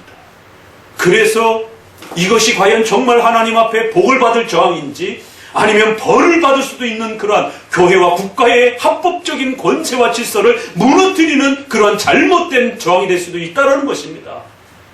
그럴 땐 모두가 다 같이 벌을 받는 거죠. 어거스틴은 400년 언저리에 살았습니다. 서고트족을 통해서 로마가 점점 침략을 당하면서 무너져가기 시작합니다. 그럴 때에 크리스천들이 어떻게 해야 되는 거야? 양갈래로 나눠져 있습니다. 국가 정책을 어떻게 펼쳐야 될지에 대해서, 이런 서고트족에 대한 침략을 어떻게 대응해야 되는지에 대해서 국가 정책과 교회의 해석이 나눠지기 시작했습니다. 그때에 신의 섭리를 해석하면서 어거스틴이 신의 도성, 신국론, 하나님의 나라와 세상 국가는 어떠해야 되는가를 써낸 겁니다. 그 유명한 신국론이 나오는 겁니다. 그럴 때에 그 정책에 OX가 있고 그거 저도 다 실어서 저기 사막이나 수도원으로 들어간 사람들이 있는 것이에요. 종교개혁 시대 때에 루터와 찌빙글리와 칼빈이 국가 위정자와 힘을 합쳐서 교회를 개혁하려고 할 때 국가 정책과 관련해서 당대에는 국가를 만들어가는 그런 시대입니다. 도르트 총회 때도 반정부와 정부를 수립하고자 하는 또 그러한 위정자들과 교회의 목회자들이 힘을 합쳐서 국가 정책에 대해서 어떻게 해야 되는지에 대해서 끊임없이 이야기를 합니다. 이게 옳다, 저게 틀리다라고 전쟁을 치릅니다. 틀리다라고 했던 위정자와 목회자들과 거기에 참여했던 성도들은 다 죽는 것입니다. 그리고 옳다라고 판단했던 위정자와 목회자와 성도들이 국가를 만듭니다. 그래서 스위스도 북쪽과 남쪽으로 나눠집니다. 북쪽은 가톨릭, 남쪽은 종교개혁을 표방하는 독일도 마찬가지고 어떻게 국가를 만들고 어떤 국가를 유지해야 될 것인가 관련된 국가 정책에 대한 부분들에 대해서 교회의 해석이 어떠해야 되는지는 때로는 목숨을 걸어야 되는 주제도 있다라는 겁니다. 일상적인 주제일 때는 평안하게 서로가 각자 일을 하면 돼요. 그러나 어떠한 주제들은 교회의 목숨과도 달려있는 주제들이 있는 것이에요. 그럴 때 제세례파는 이것저것 싫다라고 하면 산속으로 들어가는 것입니다.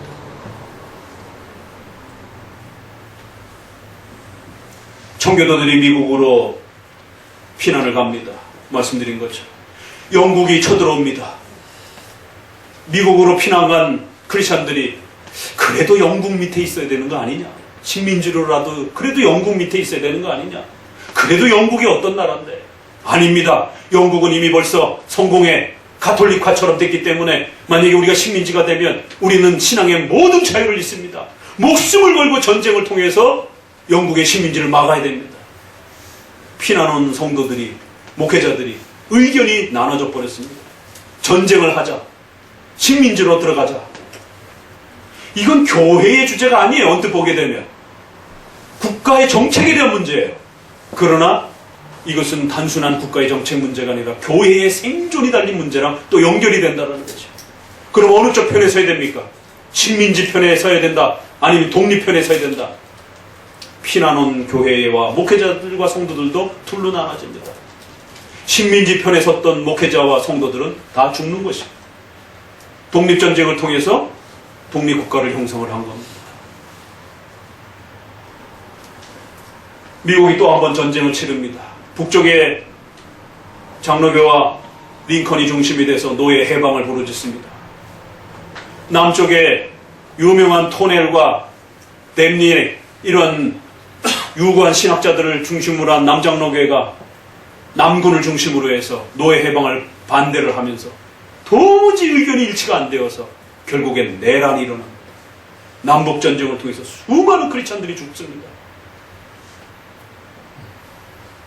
국가 정책이 때로는 이처럼 교회의 생존과 맞물리면서 우리의 젊은이들이 전쟁에 나가서 죽어야 되는, 서로를 미워하면서 총칼을 크리스찬들이 겨누면서 죽어야 되는 이런 역사가 있었습니다. 우리나라로 넘어와 봅시다. 일제 침략이 일어났습니다. 일본이 이렇게 지배한 것도 어차피 하나님의 섭리니까 일본에 충성하면서 살자. 친일파 목회자들이 등장을 합니다. 그럴 때 박형룡, 박윤선 목사님, 평양신학교의 수많은 목사님들이 안 된다, 이거는 우리나라를 빼앗긴 거다, 독립전쟁에 나서야 된다, 그것이 하나님의 뜻이다, 독립전쟁을 해야 된다는 것이 하나님의 뜻이라고 말씀하시는 목사님들과 아니다, 일본에 순응하며 살아야 된다라고 주장하는 목사님들이 나뉘기 시작했어요. 어느 쪽이 옳습니까? 소위 자유주의 교회라고 하는 기독교 장로회를 중심으로 해서 김재준 목사라든가 이런 많은 분들을 통해서 지금 기장이라고 하는 이 전신 초기의 목회자들이 그 엄청난 공부를 유학을 하고 돌아와서 성도들에게 설교하면서 일본에 순응하는 것이 하나님의 섭리요 뜻이니까 성도들은 절대로 일본에 저항하지 마십시오. 그건 하나님께 저항하는 것입니다. 그러나 박형룡, 박윤선 목사님은 일본은 우리나라를 침략한 나라입니다. 일본을 막아내야 됩니다. 독립전쟁을 해야 됩니다. 또 그것이 신사참배와 맞물려가지고, 신사참배는 하나님 앞에 이 나라와 교회가 벌을 받는 것입니다. 이쪽에서는 신사참배를 해야 됩니다. 한경진 목사님 수많은 후배들 동원해서 신사참배해야 된다라고. 그게 하나님의 뜻이다라고. 뭐가 옳습니까? 그래서 수많은 성도들이 한경진 목사님과 함께 신사참배에 참여해서 일본 신사를 향하여 절을 하고 예배드리고, 한쪽에서는 목숨을 걸고 우상숭배라고 저항을 한 것이 국가정책이지만 교회의 존립의 문제가 맞물려 있습니다. 6.25 전쟁이 터졌습니다. 당대에 유학한 사람들, 문학자들, 교사들, 수많은 지식층들이 대부분이 70%, 80%가 공산주의를 찬동하는 사람들이었습니다. 공산주의가 얼마나 무서운지를 목회자들이 설교를 통해서 경고하기 시작했습니다.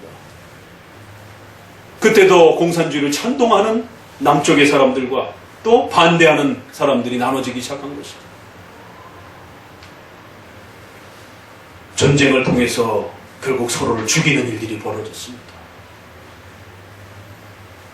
가까이는 WCC라고 하는 종교연합 행사가 2013년에 부산총회에서 일어났습니다.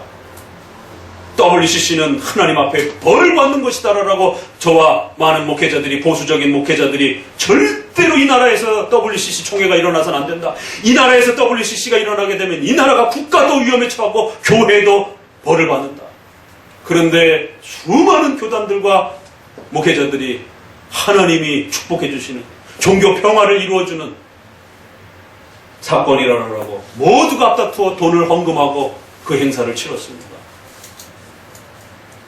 저희 교단은 백석과 대신이 연합하느냐 분열하느냐를 놓고 심각한 성경 해석 논쟁이 벌어졌습니다. 저를 비롯하여 보수적인 목회자들은 교회 통합은 이런 식으로, 교단 통합은 이런 식으로 일어나면 안 된다. 여성 목사를 인정하느냐 안 하느냐, 또 웨스트민스터 신앙 고백이 같으냐 틀리냐가 법적으로 다른데 교회법적으로 일치가 되지 않은 상태에서 절대로 신앙을 일치시킬 수 없다. 신앙 일치가 안 되는데 어떻게 교단이 통합이 되느냐. 이건 불법이다라고. 그러나 한쪽에서는 많은 분들은 이건 하나님이 축복해 주시는, 교회가 맨날 분열만 하다가 이제 연합하는 최초의 대형 교단 내 연합 행사다라고 축복해 주시는 하나님의 은혜다라고. 누가 옳습니까? 지금 우리는 이제 또다시 정부 정책과 관련해서 현 정부의 이러한 정책들을 어떻게 평가해야 되는지에 대한 심각한 위기 앞에 놓여져 있습니다. 정리해보게 되면 본질론에서는 구별하고 평상시에는 상호 협조하는 것이에요. 그러나 이것이 어떤 특정한 선을 넘어서 비상시국으로 넘어가기 시작하게 되면 강력한 저항에 대한 목소리가 나오기 시작합니다.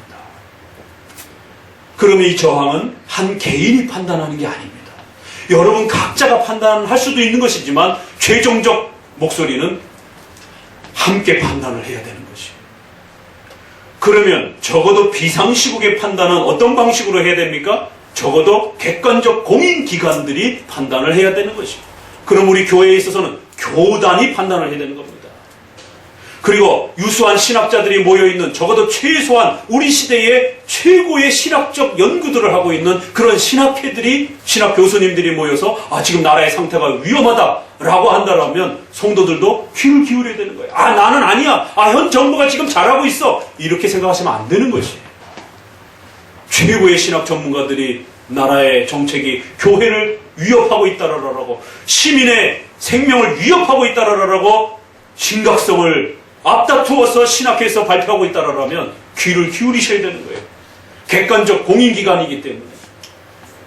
세 번째, 개교회와 성도들이 각자 하나님의 말씀을 가지고 판단할 수 있는 자유도 있겠죠.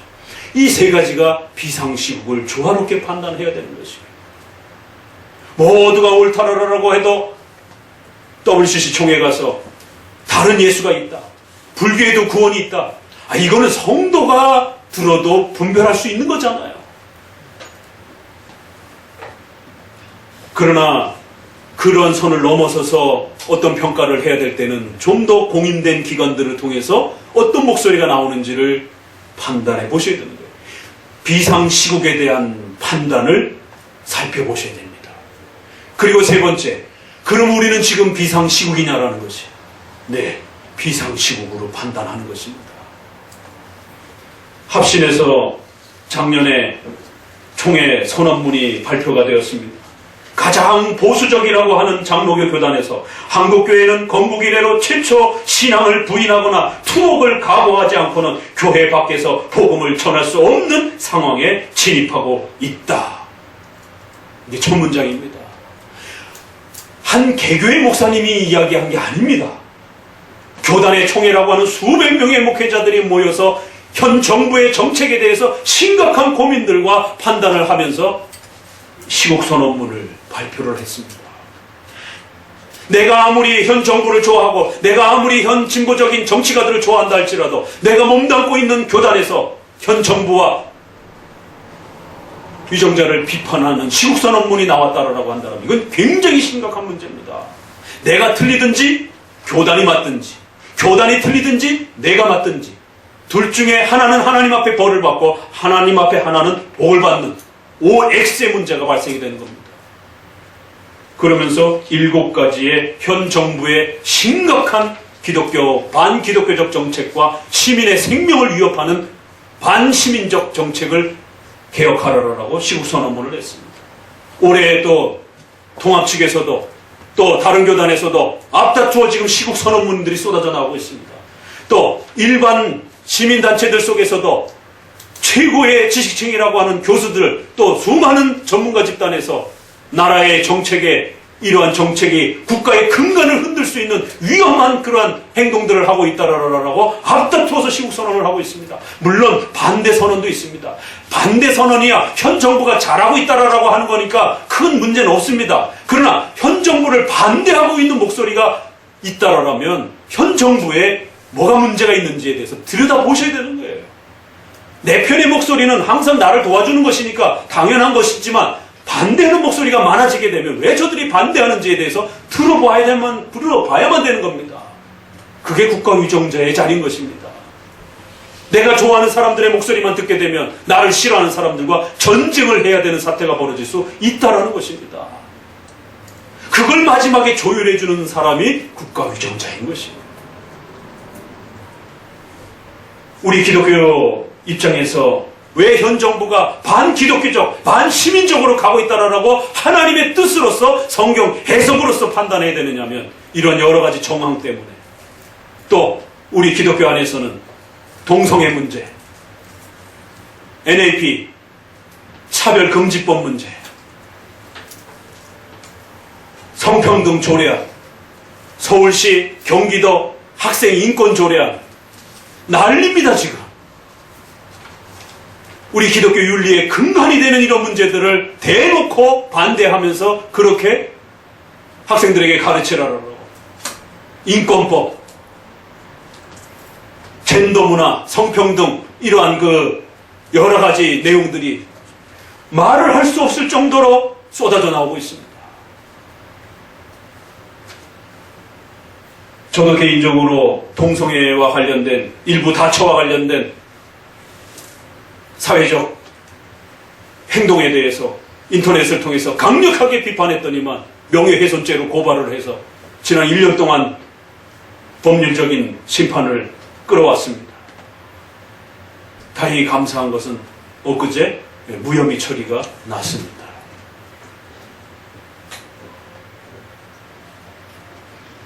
단 한 번도 30년 동안 목회하면서 경험해보지 못한 목회자가 하나님의 말씀이 옳다라고 또 이 사회의 문제점에 대해서 하나님의 경고의 말씀을 했다라고 해서 국가의 정부기관으로부터 이러한 핍박과 이러한 공격을 저 개인적으로도 받아본 적이 없습니다.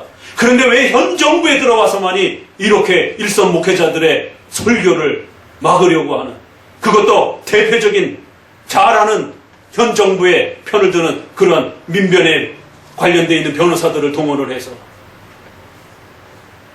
저뿐만 아니라 보수적인 목소리를 내는 수많은 수십 명의 신학자와 목회자들이 동시적으로 고소를 당해서 재판을 진행해가고 있습니다. 남의 얘기가 아니라는 것입니다. 그렇기 때문에 목회자들이 걱정하고 있는 것이에요. 현 정부가 너무 지나치게 반기독교적 성향을 보이고 있기 때문에 적어도 노무현 김대중 대통령 때는 이렇게까지 교회를 향해서 강력한 저항과 반기독교적인 성향을 보이지는 않았습니다. 그러나 현 정부 들어와서는 정부 위정자로 들어가는 사람들마다 노골적으로 기독교는 아주 부패한 악의 무리다라고 아주 대놓고 이야기를 합니다. 기독교는 손을 봐야 된다라고 하는 그런 인사들이 지금 중요한 정부 관료와 위치에 앞다투어서 올라가고 있습니다. 기독교적인 관점에서의 정책에 있어서도 지금 심각한 사안들이 벌어지고 있는 것입니다. 그리고 반시민적인 문제와 관련해서는 우리는 세계 유일의 분단 국가의 이 심각성을 갖고 있다는 사실을 늘 명심하셔야 됩니다. 우리는 전쟁이 중단되어 있는 휴전 상태의 나라라는 것이에요. 공산주의와 적으로서 전쟁의 한복판에 있는 나라인 겁니다. 세상에 그런 나라에서 공산주의를 시스템으로 바라보고 있는 사회주의를 대놓고 자기는 사회주의자다라고 그렇게 이념을 표출하는 자가 국가의 소중한 우리의 생명을 좌우할 수 있는 위정자의 자리에 버젓이 올라가는 그런 시대가 되어버렸습니다. 어떻게 공산주의와 적으로서 지금 전쟁의 휴전 상태에 있는 나라가 대놓고 자기 자신을 사회주의자라고 하면서 그 사회주의는 공산주의의 이데올로기요, 기초요, 시스템인 것입니다. 유럽의 사회주의하고는 우리의 사회주의하고는 다른 겁니다.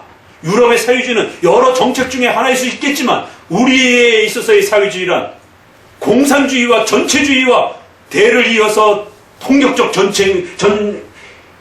정권을 수립하고 있는 김일성 정권의 대립을 하고 있는 그러한 나라의 정신을 휘어잡고 있는 사회주의란 말이에요.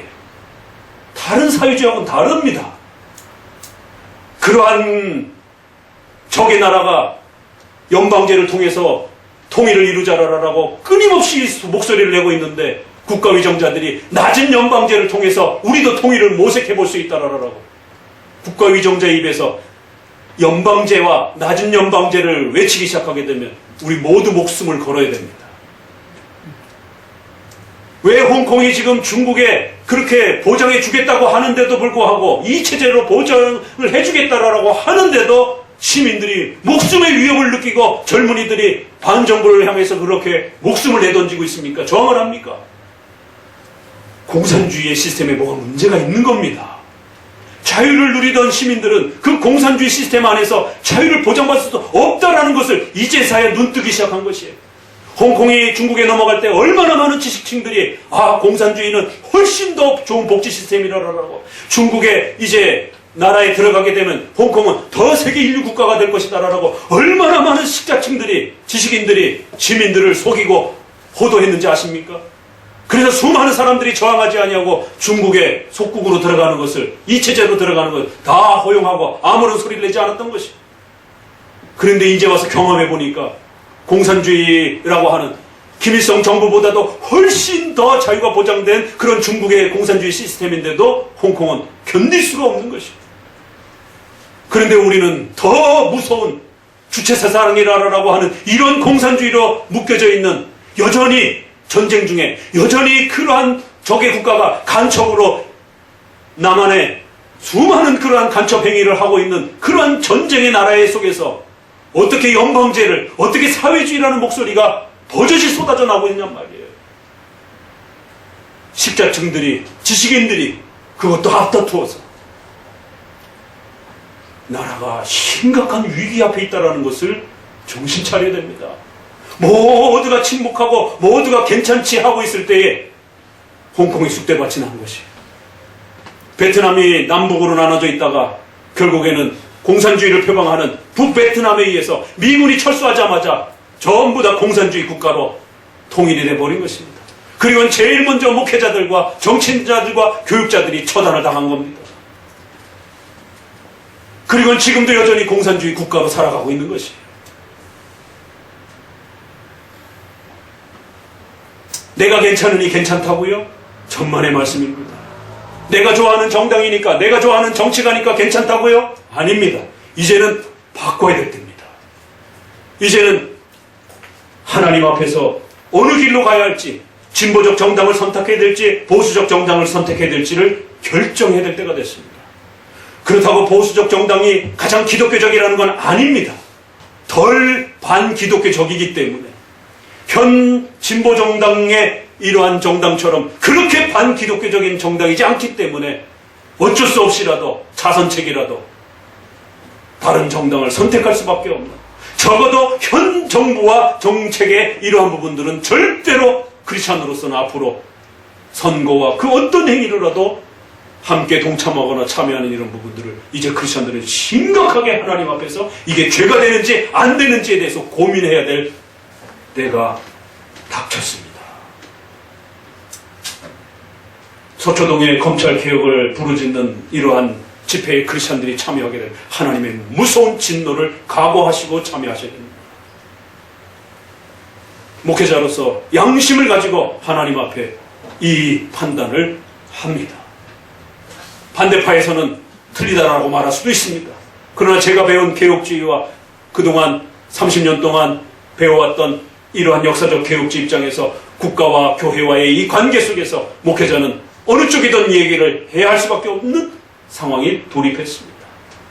신사참배를 하든지 아니면 거부하고 죽든지, 오늘 우리 시대는 현 정부 정책을 표방하고 수용하든지 아니면 거기에 저항하면서 온갖 핍박을 받아야 할 것인지 선택을 할 수밖에 없는 시대가 돌입했다는 것입니다.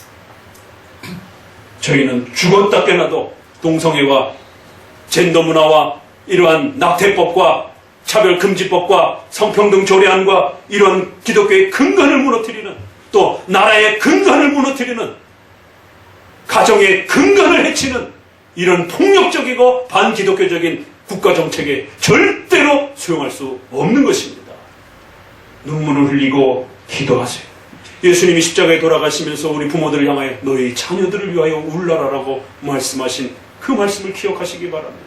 그래도 우리 때까지는 교회로서 존재해왔던 것입니다. 그러나 이제 우리의 자녀들이 살아가야 될 세대는 어떤 시대를 만나게 될지 아무도 장담 못하는 이제 그런 시대가 되었습니다. 여기서 만약에 한 발 더 나가서 연방제의기가 본격화되기 시작하고 미군 철수가 본격화되기 시작한다라면 반기독교적 정책들이 더 쏟아져 나온다라면 우리의 미래는 닫혀져 있습니다. 쿠르드족이 이번 주에 미군이 철수한다라고 바로 트럼프가 선언을 하자마자 터키족이 온갖 무기를 동원해서 쿠르드족을, 가장 큰 소수민족인, 그런데도 나라를 만들지 못한 쿠르드족이 전멸을 당할 정도로 폭격을 당하고 있습니다. 수많은 사람들이, 수백만 사람들이 난민으로 떠나고 있습니다.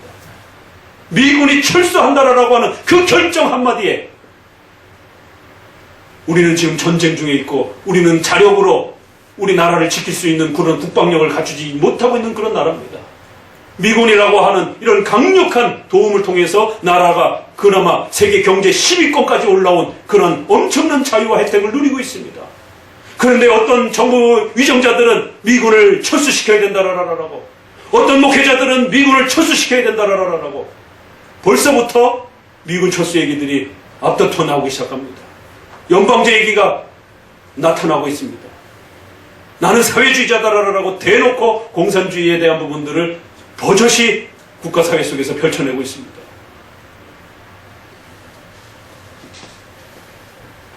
오늘 왜 예수님이 국가와 교회 부분을 이토록 4번에 걸쳐서 승천하시는 그 마지막 순간까지도 국가와 교회는 서로가 서로의 자리를 잘 지켜내야 된다.